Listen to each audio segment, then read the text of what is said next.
Hi friends, मी संध्या. तर तुमचं सर्वांचं स्वागत आहे नवीन रेसिपीमध्ये. आज बनवूया मस्त अशी काजूची भाजी. या ठिकाणी मी तुपामध्ये मस्त असे काजू फ्राय करून घेतले आणि नंतर मोठा मोठा कांदा, टोमॅटो, लसूण, अद्रक हे पण मस्त त्याच्यामध्ये परतायला टाकले.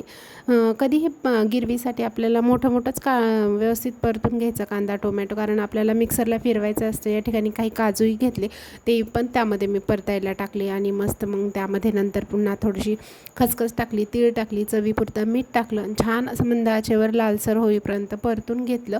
चवीसाठी तुम्ही यामध्ये खडे मसालेही ॲड करू शकता, पण त्याची थोडीशी वाफ लागते, त्यामुळं मग मी ते टाकले नाही. आणि मस्त परतल्यानंतर मिक्सरला फिरवून घेतलं, बारीक पेस्ट बनवून घेतली त्याची. नंतर कढईमध्ये तेल टाकलं. तेल टाकताना थोडंसं भरपूर टाकायचं, कारण गिरवीच्या भाजीला तेल जर जास्त असलं तर छान होतात पण आणि दिसतात पण छान आणि खायलाही छान लागतात. मग नंतर जिरे टाकायचे. मोहरी कधीही गिरवीच्या भाजीला ॲड करत नाहीत. आणि मस्त गिरवी टाकली. गिरवी ही मस्त मंद आचेवर थोडंसं मीठ टाकून एखादं ताट झाकण ठेवून छान अशी परतू द्यायची त्याला 10-15 मिनिट. ती परतल्यानंतर तेल सुटल्यानंतरच गिरवीची जी टेस्ट आहे ती पूर्ण त्यामध्ये उतरते. नंतर यामध्ये काजू करी मिक्स मसाला होता, त्यामध्ये दुधामध्ये अर्ध्या वाटी दुधामध्ये तो टाकून मी मस्त मिक्स करून घेतला. त्यानंतर घरातले जेवढे मसाले होते माझ्याकडे ते सगळे त्यामध्ये टाकले आणि हा गिरवीतला जो मसाला मिक्स केलेला मसाला तोही त्यामध्ये टाकला.